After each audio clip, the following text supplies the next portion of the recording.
Hello students, continue करेंगे हम लोग आज से। ये वीडियो जो मैं बना रहा हूँ ये जनरली स्टेट बोर्ड या फिर एनसीईआरटी दोनों स्टूडेंट्स के लिए काम में आएगा। और बच्चों, इसमें हम लोग याद रखना है कि हम लोग लेसन क्वाड्रेटिक इक्वेशन लेसन है, उसमें फैक्टराइजेशन मेथड के बारे में बात करने वाले हैं। तो मैं यहाँ आपको एग्जाम्पल्स करवाता हूँ, बेसिक लेवल से करवाऊँगा और आपकी साइड बाय साइड रिविजन होती जाएगी। ठीक है, सो आप लोगों ने क्या करना है कि मेरे चैनल को सब्सक्राइब करना है और ज़्यादा से ज़्यादा आप लोग ये वीडियो को शेयर करो सो दैट सारे बच्चों तक ये वाला नोटिफिकेशन जाए। और आपको मैं जितना हेल्प कर सकता हूँ उतना मैं अपनी तरफ से करने की कोशिश करूँगा सो दैट आपके कंसेप्ट्स भी क्लियर होते जाए। साइड बाय साइड आपको खुद से सेल्फ जनरेटेड सेल्फ मोटिवेटेड आप हो, ताकि आपको खुद से ही प्रॉब्लम करना आने लगे। ठीक है, तो स्टार्ट करते हैं बच्चों। सबसे पहले हम लोग देखेंगे कि क्वाड्रेटिक इक्वेशन जो है इसको हम लोग इस तरीके से जनरल फॉर्मुलाइज करते हैं, ax square plus bx plus c equal to 0। इस फॉर्मेट का जो इक्वेशन होता है जिसमें x ये वेरिएबल है और हाईएस्ट पावर इसमें 2 है। ठीक है, इसको हम लोग बोलते हैं क्वाड्रेटिक इक्वेशन। कभी भी याद रखना, क्वाड्रेटिक इक्वेशन में हाईएस्ट पावर या फिर हम लोग डिग्री ऑफ द वेरिएबल जिसे कहते हैं वो 2 होता है। 2 है इसलिए वो क्वाड्रेटिक है। ठीक है, नाउ इस फॉर्मेट के एग्जाम्पल को अगर हमको छुड़ाना है, for example for x square plus 3x plus 8 equal to 0, तो इस फॉर्मेट का एग्जाम्पल ये हुआ। ठीक है, सो आज हम लोग पढ़ने वाले हैं कि इस टाइप के जो एग्जाम्पल्स होते हैं उसे सॉल्व कैसे किया जाता है यूजिंग फैक्टराइजेशन मेथड। तो इसमें सबसे पहले तो हम लोग याद रखेंगे टाइप 1 हम लोग फैक्टराइजेशन मेथड देखने वाले हैं। ठीक है, सो फैक्टराइजेशन मेथड, ठीक है, इसमें टाइप 1 मतलब इस जनरल फॉर्मेट में अगर इक्वेशन आता है तो हम उसे कैसे सॉल्व कर सकते हैं वो देख सकते हैं। ठीक है, तो जैसे कि आप लोग देख पा रहे हैं, for x square minus 5x plus 1 equal to 0। अगर हमको इस टाइप का कोई क्वाड्रेटिक इक्वेशन आ गया जिसको हमको सॉल्व करना है, तो सबसे पहले हम लोग इसको फैक्टराइजेशन मेथड से सॉल्व करेंगे। किस तरह से सॉल्व करते देखो। तो बच्चों याद रखना है, फैक्टराइजेशन मेथड में आपको सबसे पहला ध्यान रखना होता है कि आपका इक्वेशन स्टैंडर्ड फॉर्म में हो। स्टैंडर्ड फॉर्म में होने का मतलब होता है राइट साइड में आपका 0 होना चाहिए, लेफ्ट साइड में आपका स्टार्टिंग टर्म स्क्वायर का होना चाहिए, एक्स टर्म होना चाहिए, कॉन्स्टेंट टर्म होना चाहिए। अगर ये है तो आप लोगों ने इसको फैक्टराइजेशन मेथड के लिए जब सॉल्व करेंगे तो क्या करेंगे, सबसे पहले इन दोनों का आपको प्रोडक्ट करना है कोएफिशिएंट लेवल पर। मतलब एक्स स्क्वायर के सामने जो कोएफिशिएंट है जो कि 4 है और ये जो 1 है इसको आप लोग मल्टीप्लाई कर लो, तो ये होगा आपका 4 1 ज़ा 4 विथ साइन प्लस। कैसे? सो प्लस इंटू प्लस आपका प्लस हो जाएगा।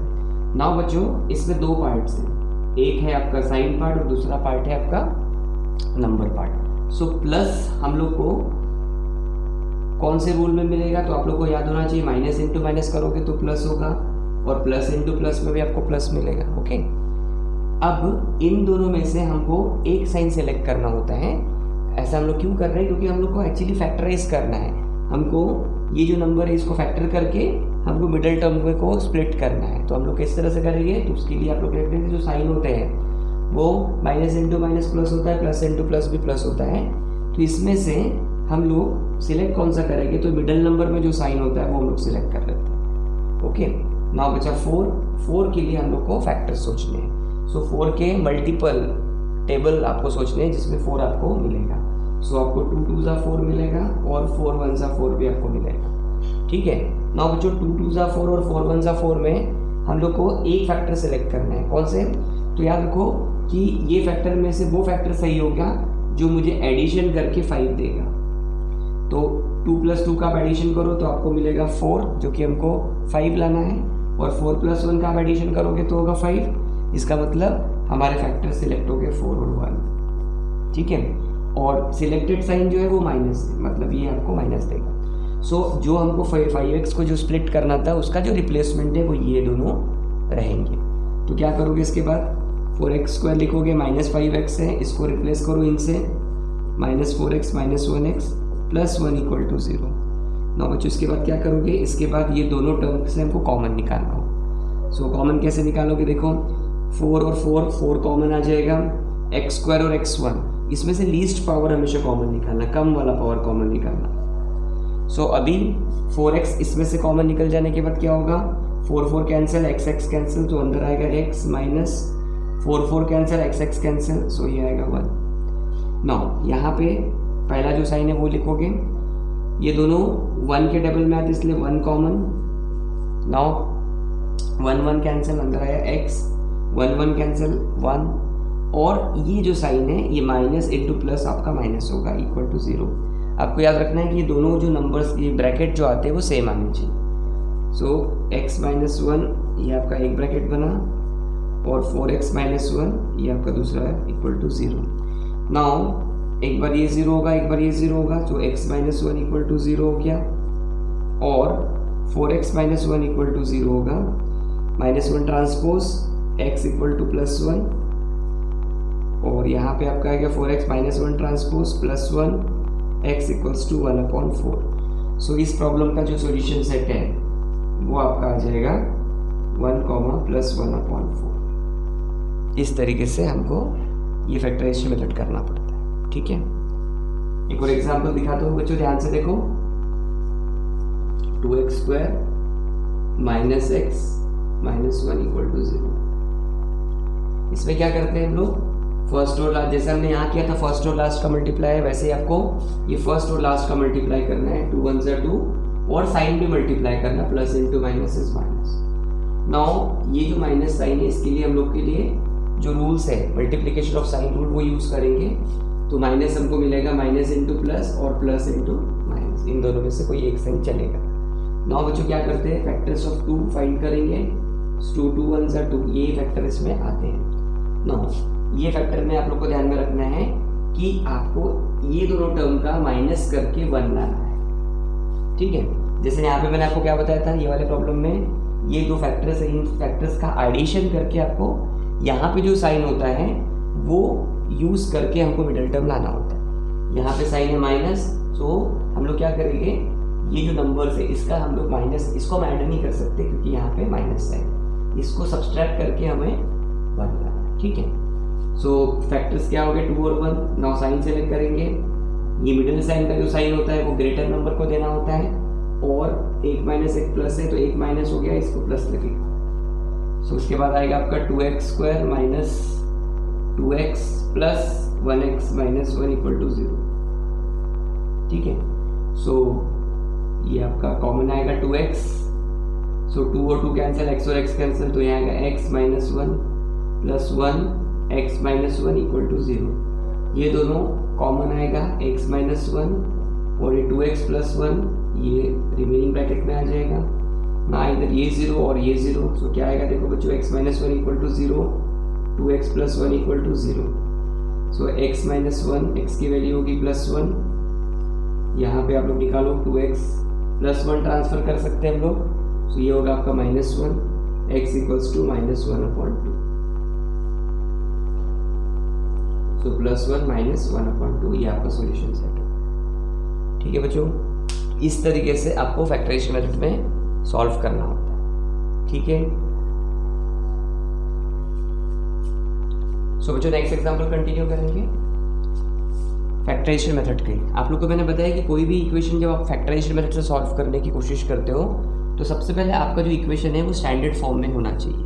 स्टैंडर्ड फॉर्म को चेक कैसे किया जाता है, राइट साइड में 0 होना चाहिए और लेफ्ट साइड में स्टार्टिंग स्क्वायर टर्म्स, फिर x सिंगल टर्म और कांस्टेंट, ऐसा होना चाहिए। तो बच्चों आप लोग देख पा रहे होंगे कि 5x² इक्वल टू 12x - 4, इसमें राइट हैंड साइड में आपका 0 नहीं है। तो यहाँ 0 लाने के लिए आपको क्या करना होगा, ये टर्म्स को आपको शिफ्ट करना होगा यहाँ। जैसे कि आप लोग को मालूम है कि जब हम लोग ये ट्रांसपोज करते हैं तो साइन चेंज हो जाते हैं। तो यहाँ पे आपको याद रखना है कि 5x² अपने जगह पे है, +12x ट्रांसफर होगा -12x, -4 ट्रांसपोज होगा +4 इक्वल टू 0। ना आप देखो ये इक्वेशन पूरी तरह से स्टैंडर्ड फॉर्म में आ चुका है, ठीक है। अब क्या करेंगे, इसको सॉल्व करो। 5 4 = 20, इंपॉर्टेंट साइन होता है बच्चों, सो प्लस इंटू प्लस हो जाएगा आपका प्लस। ये बहुत इंपॉर्टेंट साइन है, इसके से पहले डिसाइड करो साइन क्या आएगा, minus into minus, plus into plus. इसमें से एक साइन सेलेक्ट करते हैं, बीच का जो साइन होता है वो सिलेक्ट कर लेना है आप लोग को, ठीक है। नाउ बच्चों इसके बाद आपको क्या करना होता है, 20 के फैक्टर्स करना है। 20 के फैक्टर्स करने मतलब हम लोग को 20 के लिए मल्टीपल सोचने हैं, ठीक है। तो बच्चों 10 2 ज़ा 20 होता है, उसके बाद बच्चों 5 4 ज़ा 20 होता है, उसके बाद होता है 21 ज़ा 20। इसके अलावा कोई दूसरे फैक्टर्स नहीं होते 20 के। सो इनमें से हमको एक चूज़ करना है। कैसे चूज़ करोगे हम? इनमें से वो फैक्टर सही होगा जो मुझे एडिशन करने पे, फैक्टर्स का एडिशन करने पे 12 देगा। यहाँ से चालू करो आप, 20 और 1 को आप ऐड करके देखो तो 21 आता है। हमको तो 12 चाहिए, मतलब ये फैक्टर सही नहीं होगी। 5 और 4, 5 + 4 9 होता है, ये फैक्टर्स भी सही नहीं होंगे। 10 और 2, ये फैक्टर सही हो जाएगा। 10 + 2 करके देखो 12 होते हैं। सो मीनिंग है हमारे फैक्टर्स है प्रॉब्लम के लिए वो 10 और 2 है। सिलेक्टेड साइन हम लोग को दोनों को माइनस देना है, दे दिया। यहाँ पे 5x², ये 12x हट जाएंगे। फैक्टर्स हमने जो सिलेक्ट किए वो लिख देना है, आपको देख कर लिखना है बच्चों। नाउ कॉमन पार्ट, कॉमन निकालो यहाँ से, 5x कॉमन। सो कॉमन निकालेंगे यहाँ से x - 2। कैसे आ गया बच्चों? देखो 5 और 5 कैंसिल, x और x कैंसिल, 2x है तो 1x है, -5 से 10 कैंसिल, 2x और x कैंसिल, ठीक है। माइनस कॉमन आएगा, 2 कॉमन आ जाएगा, x कॉमन नहीं है, 2 के टेबल में दोनों आते हैं इसलिए 2 कॉमन लिया है। सो 2 से 2 cancel, x minus into plus minus, 2 से 2 कैंसिल इक्वल टू 0। सो बच्चों क्या हुआ? x - 2 एक ब्रैकेट में आया और 5x - 2 एक ब्रैकेट इक्वल टू 0। इधर ये 0 और ये 0, तो क्या बना? x - 2 इक्वल टू 0 और 5x - 2 इक्वल टू 0, ठीक है। सो अब क्या करना है आपको? ट्रांसफर कर देना है इसको, x = +2। इसे सॉल्व करो, 5x - 2 ट्रांसपोज होगा पहले +2 और बाद में क्या होगा? ये मल्टीप्लिकेशन ट्रांसपोज डिवीजन, x = +2/5। सो इस तरीके से आपका सॉल्यूशन सेट क्या बन जाएगा? +2 +2/5। सो स्टूडेंट्स, ये हमने जो पढ़ी है फैक्टराइजेशन मेथड, और भी हम लोग प्रॉब्लम्स करेंगे इसके बाद, ठीक है। सो आप लोग ने क्या करना है कि ये जो मैं आपको प्रॉब्लम्स करवा रहा हूँ इसकी अब ज़्यादा से ज़्यादा प्रैक्टिस करो, ठीक है। तो आप लोग को क्या करना है? मेरे चैनल को सब्सक्राइब कर लेना है, बेल आइकन को दबाना है, सो दैट आने वाले जो अपकमिंग वीडियोज़ हैं, जैसे जैसे मैं अपलोड करूँगा वैसे वैसे आपको डायरेक्ट नोटिफिकेशन मिलेगा। ज़्यादा से ज़्यादा बच्चों में शेयर करो, सो दैट वो लोग भी अपने रिवीजन का पार्ट बन सके, ठीक है। स्टैंडर्ड 10th NCERT बोर्ड हो या महाराष्ट्र स्टेट बोर्ड हो, ज़्यादा से ज़्यादा प्रॉब्लम में कवर कर पाओ। आप लोग को अगर कोई ऐसा क्यूरीज है, आप लोग को कुछ प्रॉब्लम नहीं आते हैं, आप कमेंट सेक्शन में मुझसे पूछ सकते हो, ठीक है। सो दैट उस पर मैं अगर वीडियो बना दे जो आपके डाउट्स क्लियर हो गए। तब तक keep practicing, keep doing hard work, okay.